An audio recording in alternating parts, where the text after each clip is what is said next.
खुलुमबाय आं सिबि रानि ब्रह्म गोजोन फुंबिलिनि बयनिसिमबो गाहाम हामलायनायखौ जासिहरनाय थाबाय नोंथांमोननि थाखाय आं माखासे खौरां लानानै फैबावबाय अन्नानै भिडिअखौ जोबजासिम नायलांदो सुमि बरानि उनाव मुसलपुरनि माइनाव ब्रह्म नोंथांनि ओनसोलावबो सोरबा सुबुङा गोबां सुद होनायनि मुङाव सुबुंफोरनिफ्राय रां लागासिनो दं नामा जुदि बेबायदि जागासिनो दं अब्ला नोंथाङाबो सांग्रां जा सुबुंफोरनिफ्राय खौथि रां लुथिनायनि उनाव सुमि बराया खारनायनि उनाव बे खेबाव माइनाव ब्रह्मआबो खौथि रां लुथिनानै खारनाया सोराङाव फैदों भुगिनांनाय सुबुंफोरा हालाय हाफाय जानानै माइनाव ब्रह्मनि हेंथा पुलिस थानायाव एफआइआर होदों भुगिनांनाय सुबुंफोरा फोरमायथिनाय बायदिब्ला माइनाव ब्रह्मआ सासे गय फाथैनि गला होग्रासोमोन नों आंजों बायदिनो सरासनस्रा सुबुंमोन फिसायाबो गुबुनफोर बायदि जेबो फालांगिबो मावा नाथाय दा खौथिनि बिगोमा माइनाव ब्रह्मआ बेसेन गोसा गारि जेरै फर्चुनार स्कर्पिय ट्रेक्टर हा-हु गेदेर बिल्डिं गासैबो दङ माइनाव ब्रह्मनाव गासै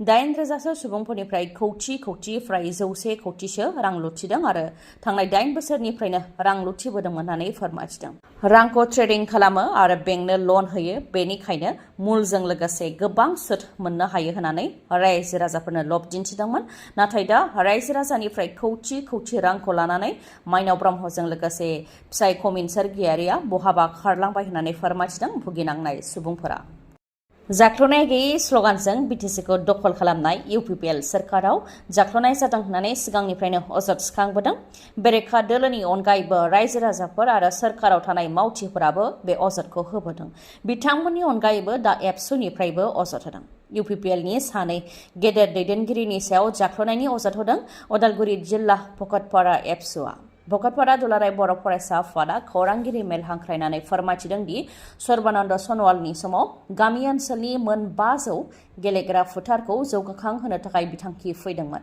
जेराव भकतपारानि बड' स्पर्ट्स गेलेग्रा फोथारखौबो जौगाहोनो थाखाय खाबु मोनदोंमोन बेनि सायाव बिथा खालामनानैनो बड' स्पर्ट्स प्लेग्राउन्डआव गेवलां मेल खुंनाय जादोंमोन आरो गेलेग्रा फोथार जौगानायनि खामानिखौ मावलांनो थाखाय फुकन चन्द्र बर'नो आफादगिरिनि बिबान आरो उत्तम कुमार बर'नो गाहाय नेहाथारिनि बिबान होदोंमोन नाथाय बिथांमोनहा खामानि मावनायनि सोलायै जाख्ल'दोंसो होननानै फोरमायथिदों एबसुनिफ्राय बिथांमोन सानैया दा UPPLनिनो गेदेर दैदेनगिरि बेनिखायनो बिथांमोननि सायाव बिटिसिनि चिफ प्रमद बर'आ जाहाथे नायबिजिरो बेनि थाखाय खावलायो आरो बे जाख्ल'नायनि सायाव नायबिजिरनो थाखाय डिस्ट्रिक्ट स्पर्ट्स अफिसारनिसिमबो गोसोखां बिलाइखौ लिरहरदों नाथाय जुदि जेबो राहा लायाबा आयेननि राहा लानो गोनां जागोन होननानै फोरमायथिबावदों एबसुनिफ्राय फोरमायथिबावदों दि गामि ओनसोलनि गेलेग्रा फोथारफोरखौ जौगाखां होनो थाखाय 20 लाख राङै हरनाय जादोंमोन जेराव आसाम ग्रामीण विकास बेंकनिफ्राय बिथांमोनहा 17 लाख रांबो बख'दों नाथाय बेफोर रांजों जि जौगानायनि खामानि मावनो नांगौमोन जेरै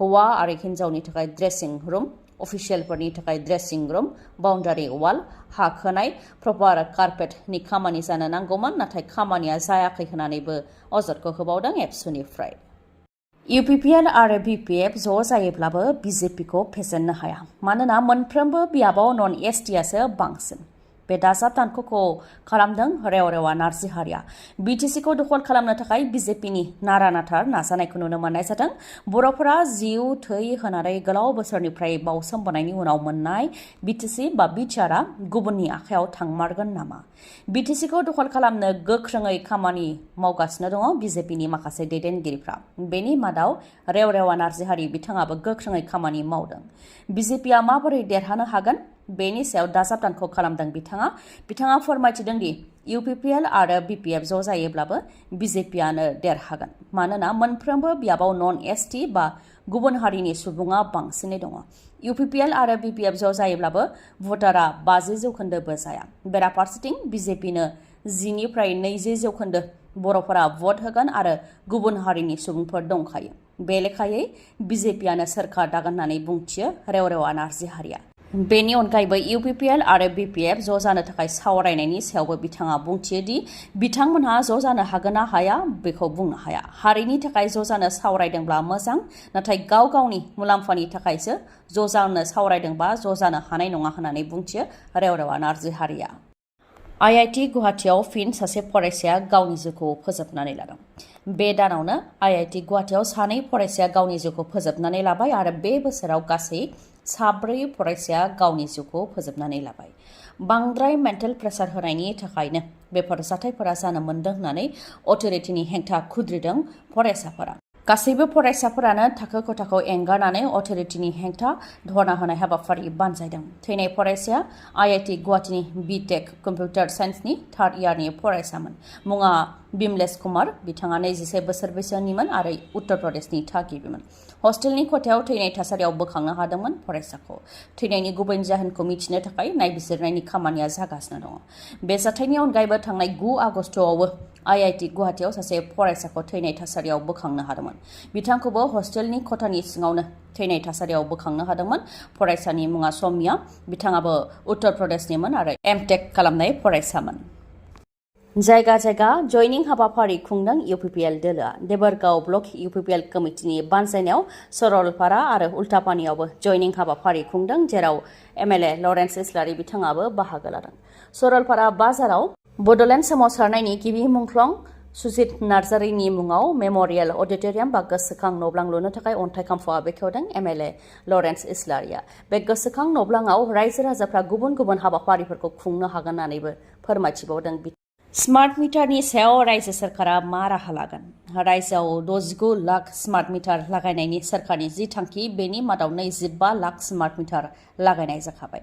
नाथाय जेब्लानिफ्राय रायजोआव स्मार्ट मिटार लागायनाय जादों अब्लानिफ्रायनो सानफ्रामबो थाद'नाय गैयालासे स्मार्ट मिटारनि हेंथा धरना होनाय जादों। सिगांनि समाव जायफोरनिया 200-300 सिमहालागै बिल फैयोमोन, बिथांमोननियाबो दा 1000-2000 सिमहालागै बिल फैयो होननानै अजद होदों रायजो राजाफ्रा।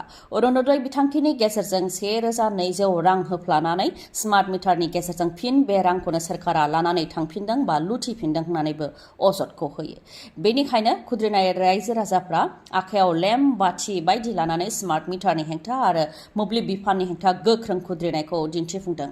कृषक मुक्ति संग्राम समितिनि बानजायनायाव बे गोख्रों धरना होनाय हाबाफारिखौ लादों। स्मार्ट मिटारनि अनगायैबो मोब्लिब थायैखौ लानानैबो खुद्रिदों। बेनि अनगायैबो माखासे जायगायाव स्मार्ट मिटार लागायनानै कानेक्सन गैयाबालासिनो बिल फैगासिनो दं होननानैबो अजदखौ होदों रायजो राजाफ्रा।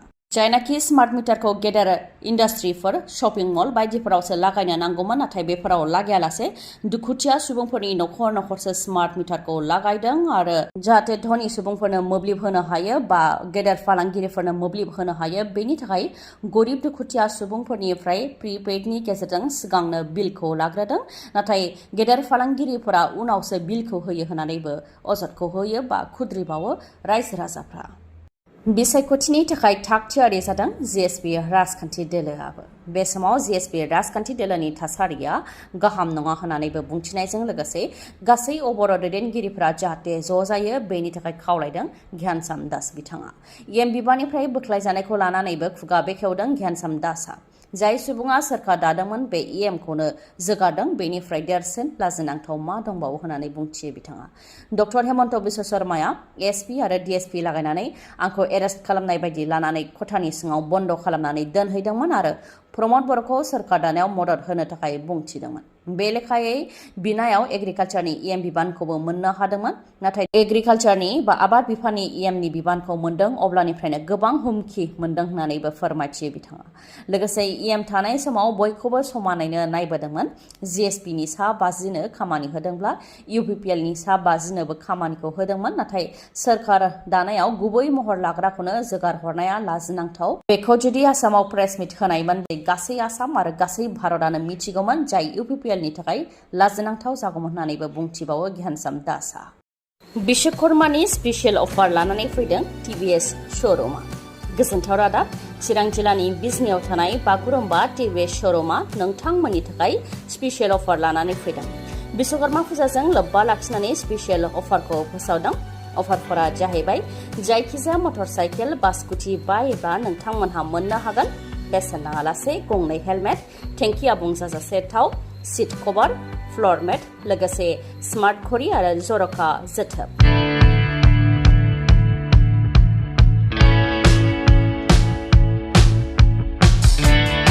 खम डाउन पेमेन्ट होग्रोनानैनो आरो एसेल' सुदनि हारजोंनो मोननो हागोन गोदान मटर साइकेल बा स्कुटिखौ। बेनि अनगायैबो आपाची, राइडार आरो एन्ट्रक स्कुटि बायोब्ला नोंथांमोनहा मोननो हागोन जर'खा जोथोब।